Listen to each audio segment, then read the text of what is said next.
인공지능은 컴퓨터 프로그램을 활용해 인간과 비슷한 인지적 능력을 구현한 기술을 말한다 라고 해가지고 먼저 인공지능의 개념을 설명해 주면서 출발하고 있어. 그래서 앞으로 나는 인공지능에 대한 이야기를 할 거야 라는 선언과 마찬가지지.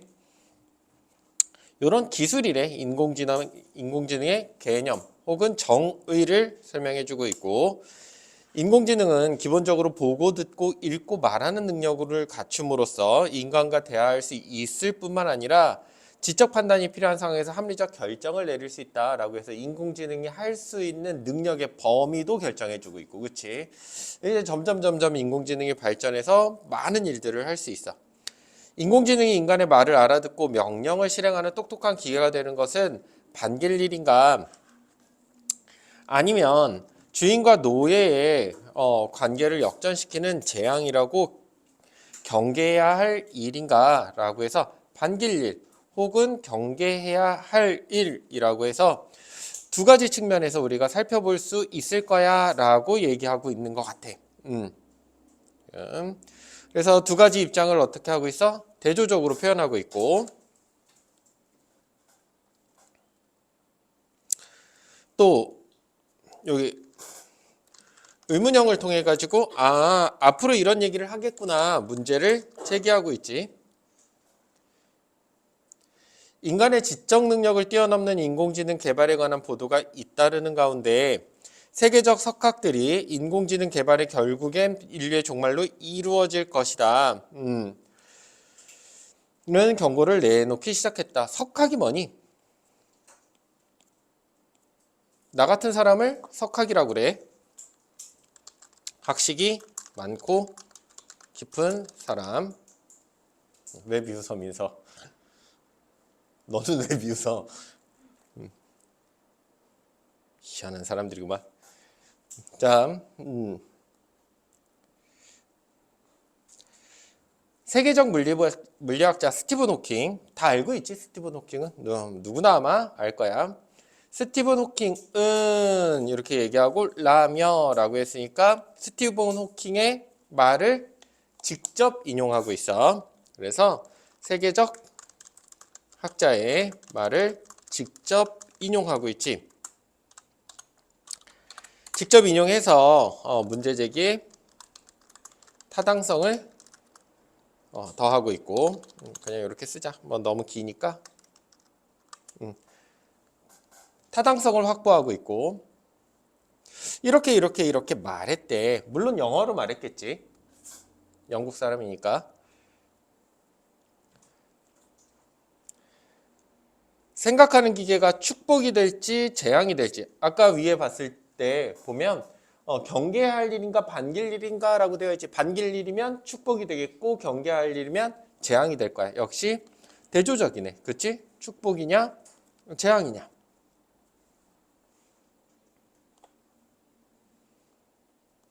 그래서 축복이라는 건 인간의 삶을 좀 도와줄 수 있을 거고, 재앙이라는 건 인간의 삶에 뭔가 위협을 가한다든지 아니면 뭐 종말로 치닫는다든지 그렇게 될 수도 있을 거라는 거야. 하지만 분명한 것은 인류가 이제껏 고민해 본 적이 없는 문제와 마주했다는 점이다. 거대한 영향력을 지닌 신기술의 도입으로 예상치 못한 심각한 부작용이 생기면 기술과 인간의 관계는 밑바닥에서부터 재검토되어야 한다라고 되어 있네. 그래서 뭔가 문제가 생겼을 때는 처음부터 다시 생각해 봐야 된대. 이런 부분이 인공지능에 대한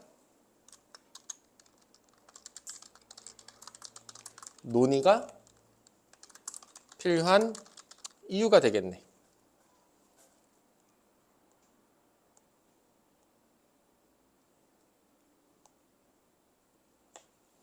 인공지능 발달이 우리에게 던지는 새로운 과제는 두 갈래다. 두 가지가 있대. 그러면 앞으로 몇 개의 이야기가 나올 거야? 크게 두 개의 이야기가 나올 거잖아. 그럼 그거를 파악하면서 읽어야 된다고. 그냥 멍 때리면서 읽는 게 아니야, 절대로. 특히 시험 문제를 풀려고 읽는 그 지문이라고 한다면 반드시 그걸 생각하면서 읽어야 돼. 로봇을 향한 길과 인간을 향한 길. 그래서 로봇에 대한 문제, 또 인간에 대한 문제라는 거야. 그래서 로봇을 향한 길이다라는 것은 인공지능을 통제하는 것, 과제가 되겠고, 인간을 향한 길이다라고 하는 것은 인간의 가치를 찾는 것. 다시 말해서 로봇이 대체할 수 없는 인간에 대한 가치, 그것만을 찾아가는 것이지. 자, 선생님 이걸 어떻게 알아요? 밑에 다 써 있어. 너희들이 다 읽어봤으니까 미리 적어준 거야. 알겠지? 중요한 담화 표지들로 이렇게 써 있지. 첫째는 로봇을 향한 길, 둘째는 인간을 향한 길이야. 알겠지? 그래 구조가 이렇게 되어 있다고. 인류를 위협할지도 모를 강력한 인공지능을 우리가 어떻게 통제할까야. 그래서 이 부분 첫째. 뭐 적어도 되고 안 적어도 되는 부분이야, 이 부분은. 아까 이야기한 과제 첫 번째지. 그럼 쭉 내려가서 이 부분은 과제 두 번째가 되겠네. 그럼 과제 첫 번째에 대한 자세한 설명, 과제 두 번째에 대한 자세한 설명 정도가 되겠네. 문단은. 이렇게 문단을 파악하면서 읽을 수 있어야 돼. 이 문제에 대한 해결 방안들이 뒤에서부터 나올 거야. 자, 첫 번째부터 한번 찾아보자. 해결 방안. 로봇에 대항하는 차원에서 로봇이 지켜야 할 도덕적 기준을 만들어서 준수하게 하는 방법. 또 살인 로봇을 막는 국제 규약을 제정하는 것이 접근 방법이 될 거야. 이거 한번 보자. 로봇이 지켜야 할 도덕적 기준을 만들어서 준수하게 하는 방법. 또 국제 규약을 제정하는 방법. 이건 둘 다 뭐를 만들자는 거야? 규칙을 만들자는 거지. 맞아? 이런 걸 멋있는 말로 뭐라고 할까? 입법이라고 하면 되겠니? 첫 번째가 되겠네. 입법적 차원에서 해결 방안 첫 번째. 또 이 부분은 두 번째가 되겠네.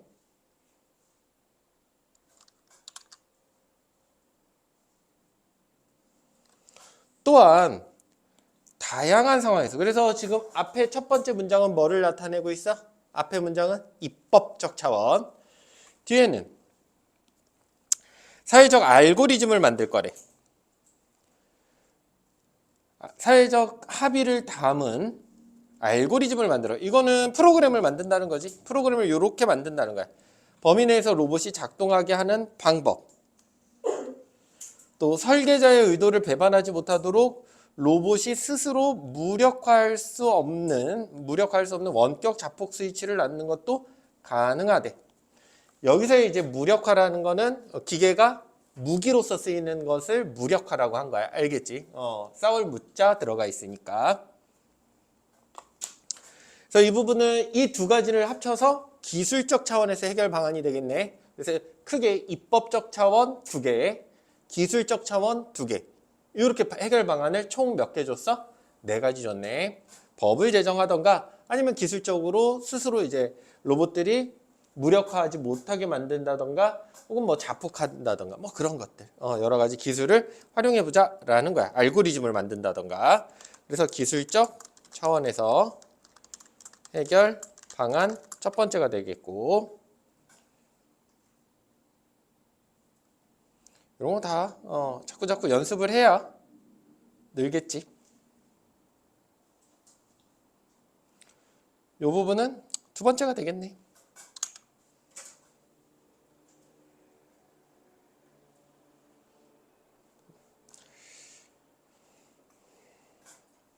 인공지능 로봇이 인간의 통제를 벗어나지 못하게 과학자들은 다양한 기술적 방법들을 만들어내고 입법자들은 강력한 법률과 사회적 합의를 적용할 것이다. 둘째는 인간의 특징을 찾아 인간의 가치를 높이는 것. 우리들, 그러니까 인공지능이 우리 사회에 들어와도 인간들끼리의 가치를 높이면 인공지능 때문에 인간 사회가 무너지진 않을 거라는 거야. 알겠지? 다시 말해서 로봇이 아니라 인간을 깊이 생각하고 인간 고유의 특징을 활용하는 것이다. 이 부분이 해결 방안이네.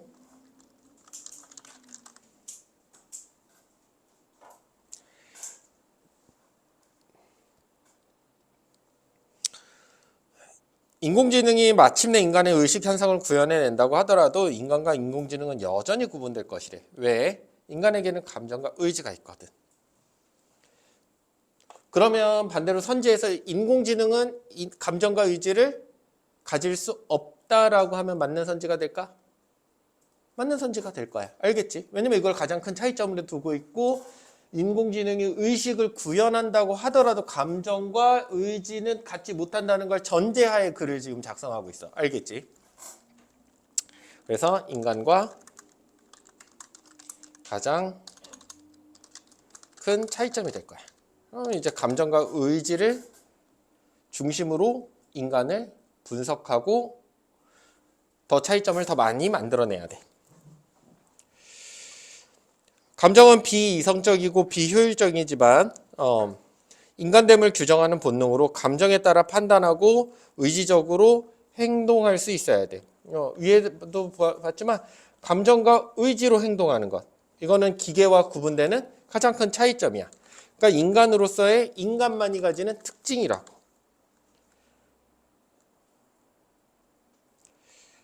논리적으로 설명할 수 없는 인간의 행동은 대부분 감정과 의지에서 비롯된 것이다. 인류는 지난의 세월을 거쳐 공감과 두려움, 만족 등에서 다양한 감정을 발전시켜 왔고 인간의 감정과 의지는 수백만 년 진화 과정에서 인류가 살아남으려고 선택한 진화의 결과야. 인공지능을 통제하는 것이 과학자들과 입법자들의 과제라면 과학자들은 뭐를 통해서? 기술을 통해서. 괜찮지? 입법자들은 법을 제정해서 그 두 가지 해결 방안이 크게 있었으니까 첫 번째에서 인간이란 무엇인가, 인공지능을 대체할 수 없는 나만의 특징 존재는 무엇일까라는 건 요 두 번째 해결 방안에 대한 이야기야. 알겠지? 라는 철학적 질문은 각 개인에게 던져진 과제이다. 개인들이 이제 고민을 한번 해봐야 돼. 인공지능 시대는 필연적으로 반드시 인간의 본질과 삶의 의미에 대해 근원적 질문을 던진다. 인공지능과 자동화는 우리에게 기계가 인간을 능가할 수 없는, 기계가 도저히 흉내낼 수 없는 인간의 능력이 무엇이냐라고 묻는다.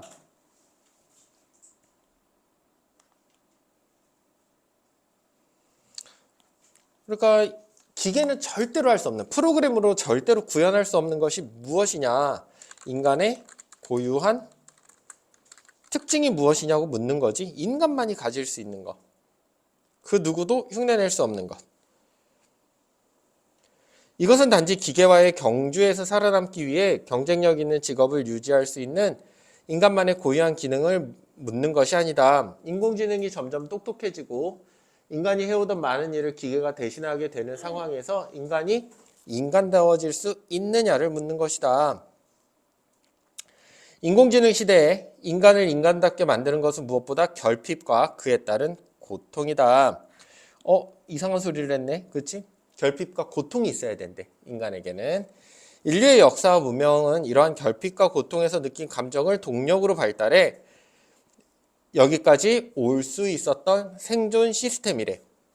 처음 마주하는 위협과 결핍은 두렵고 고통스러웠지만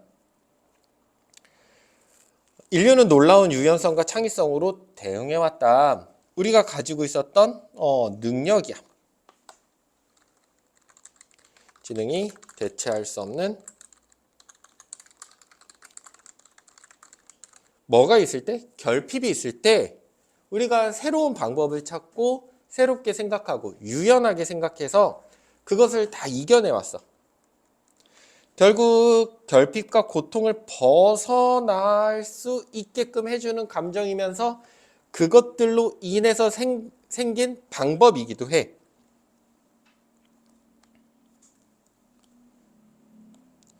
그래서 우리가 결핍과 그에 따른 고통이 필요한 이유가 바로 요런 게 되겠지. 이게 있어야 인간이 가질 수 있는 특징, 유연성과 창의성이 더 커진다는 뜻이야. 그래 구조를 이렇게 만들었네. 그래서 인간의 약점은 인간과 기계를 구별하는 최후의 요소라고 할 수 있다.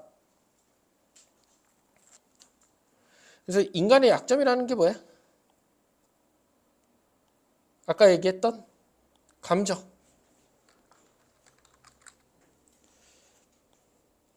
우리는 기계를 설계할 때 부정확한 인식과 판단, 감정에서 비롯한 변덕스럽고 비합리적인 행동, 망각과 고통과 같은 인간의 약점을 기계에게 부여하지 않는다. 인간이 가지고 있는 약점들을 기계도 그렇게 하게 만들지 않아. 인간은 우리가 기계에 부여하지 않을 이러한 부족함과 결핍을 지닌 존재이다. 하지만 거기에 인공지능 시대에 우리가 가야 할 길이 있다.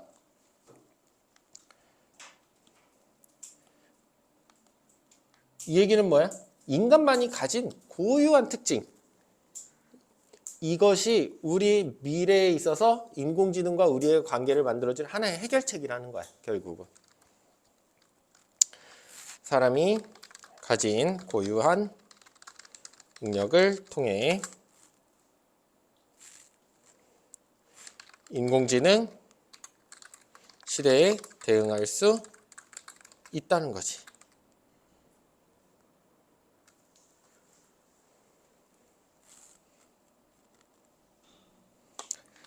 결국 앞에서 이야기한 두 가지 과제의 궁극적인 방향은 기계와의 경쟁이 아닌 공존과 공생이다. 같이 살아나가는 게 중요하다는 거야. 괜찮지? 그래서 이 부분 글쓴이의 견해가 되겠네.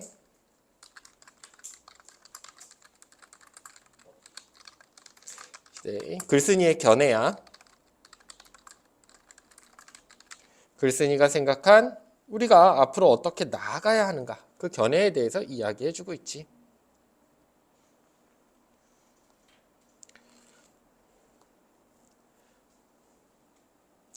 인간 고유의 속성인 유연성과 창의성은 인공지능 시대라는 새로운 변화에서도 인간이 생존할 방법을 찾아낼 것이다. 우리 다 이해했으니까 처음 중간 끝 한번 나눠볼까? 처음 중간 끝.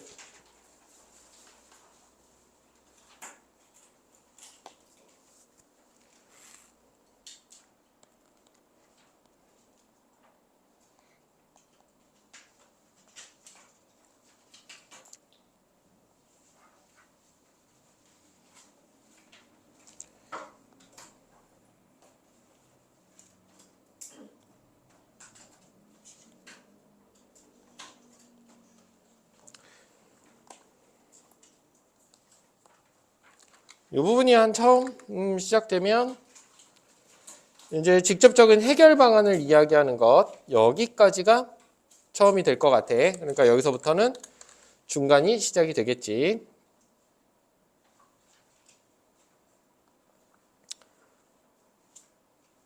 그리고 쭉 가서 마지막 자기 글쓴이 의견 내는데 여기가 이제 끝 부분이 되겠네. 이렇게 마무리하면 될 것 같아.